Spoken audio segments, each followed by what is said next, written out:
And welcome back to West Virginia. Tonight it's been a busy day in the nation's capital with action that could have an impact here in the Mountain State. We're joined by Senator Shelley Moore Capito. Good afternoon, Senator Capito. Good afternoon. Well, you've passed the water infrastructure bill in the U.S. Senate on a vote of 99-1. What does the water infrastructure bill do, and what does that mean to West Virginia?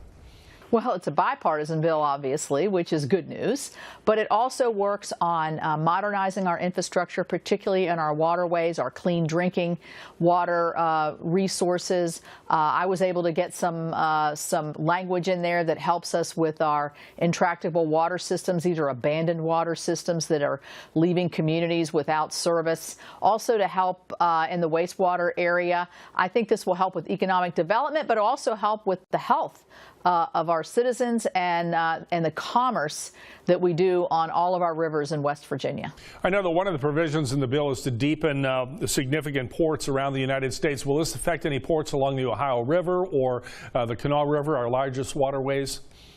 You know, most of the ports that are going to be getting extensive work are on our coast, but that's important to West Virginians. We export a lot of our goods and services. Our coal is exported out of both the eastern and western ports, so we want to make sure they're modernized and ready to accept good West Virginia products and can be exported quickly and efficiently. Excellent point. I wanted to ask you, you mentioned the bipartisan support. You know, last week when we had the whole blow up over the Kavanaugh nomination to the Supreme Court, a lot of folks said, well, the well is poisoned in Washington, D.C. Democrats and Republicans are not going to work together. As you pointed out, this bill was 99-1 in the Senate, a very bipartisan effort even after last week.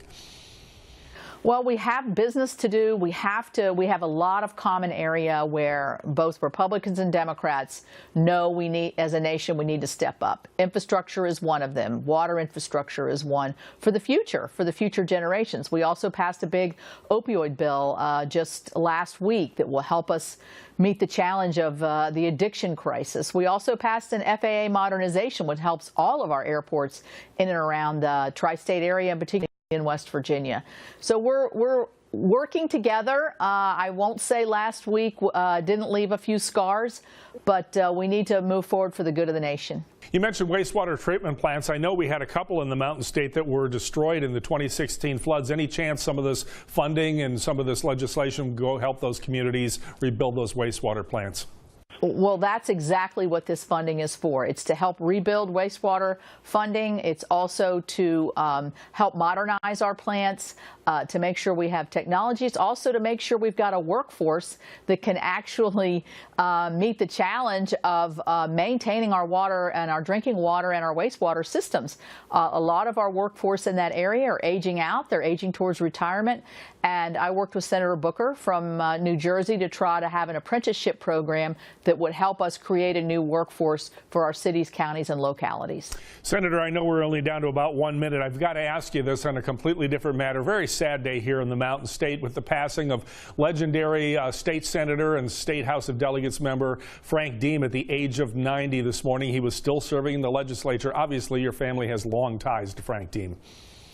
Well, West Virginia is going to miss Frank Deem, and so is the Capito and extended Moore families. Frank Deem worked with my father when my father was governor. I served with Frank Deem. My son Moore Capito served with Frank Deem. He was a really interesting person, fun, and such a dedicated public servant. So best to Becky and the Deem family at this very sad time. Yeah, it's an amazing career. First elected to the state legislature in 1954, and he served, I believe, a total of 48 years in the House and the Senate. We want to thank Senator Shelley Moore Capito for joining us this afternoon, talking about not only Frank Deem, but some of the important issues going on in Washington. Thanks, Senator. All right. Thanks, Mark.